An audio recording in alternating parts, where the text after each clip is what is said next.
ஜென்ம ஜென்மோ ஜென்மி ஸ்ரீச்சரண் ஸ்ரீ பாக்ய சாய். அனைவருக்கும் சாய் சுப நமஸ்காரங்கள். நிலக்கோட்டையிலிருந்து சாய் உமேஷ். ஓம் ஸ்ரீ சத்குரு பகவான் பாட்டி சித்தரின் லீலாமிருதம் 35. திருவண்ணாமலையில் தற்போது வாழ்ந்து வரும் ஒரு பெண் சித்தர் தொப்பியம்மாள்.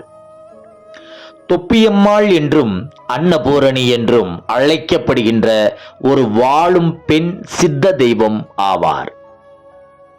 இவர் யாரிடமும் பேச மாட்டார். பேசினாலும் ஓரிரு வார்த்தைகள் மட்டுமே.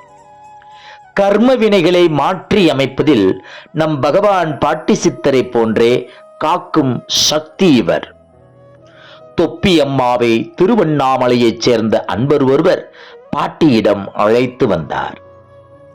அழைத்து வந்தார் என்பதை விட தொப்பியம்மாவின் விருப்பத்தின் பேரால் அழைத்து வரப்பட்டார் என்றே நாம் கூற வேண்டும், உணர வேண்டும். காலையில் திருவண்ணாமலையில் கிரிவலம் சென்றுவிட்டு யோகிராம் சுரத்குமார் ஐயனின் ஆசிரம அருகாமையில் உலாவிக் கொண்டிருக்கும் உன்னத பரமாத்மா தொப்பியம்மா அவர்கள் ஆசிரமத்திலேயே தங்குவார். அவருக்கு ஆசிரமத்தில் எவ்வித கட்டுப்பாடுகளும் இல்லை. அவருக்கு முதலில் தொப்பியம்மா என பெயர் சூட்டிய பெருமை நம் பகவான் பாட்டி சித்தரின் பரம பக்தை திருமதி அணுவெண்ணிலா அவர்களையே சாரும். திருவண்ணாமலை செல்ல வாய்ப்பு உள்ளவர்கள் தொப்பியம்மாவிடம் ஆசீர்வாதம் பெற்று வரலாம். இன்றும் கூட நம் சத்குரு பகவான் பாட்டி சித்தர் பொதுவாகவே காரசாரமாகவும் தீய தகாத வார்த்தைகளை அதிகமாக பேசியும் திட்டியும் அடித்தும் பக்தர்கள் பார்த்திருப்பார்கள் அல்லவா? அன்பாக, அமைதியாக, கருணை நிறை நிலையில் நம் பாட்டியை ஒரு சில நேரங்களில் பார்த்திருப்பார்கள். ஆனால் தொப்பியம்மாவை பார்த்தவுடன் நம் பாட்டி சித்தருக்கு ஆனந்தம், பரமானந்தம். அந்த ஆனந்தத்திற்கு எல்லையே இல்லை. அப்படி ஒரு பேரானந்தத்தில் திளைத்த நம் பகவான் பாட்டியின் சந்தோஷத்திற்கு வார்த்தைகளே இல்லை நம் தமிழ் மொழியில். தொப்பியம்மாவை கண்ட நம் பகவான் பாட்டி சித்தர், வாடி கண்ணே, மணியே, என் முத்தே, என் செல்லமே, இத்தனை நாளா ஏன் இங்க வரல? நீ வருவேன்னு நான் காத்துட்டு இருந்தேன்.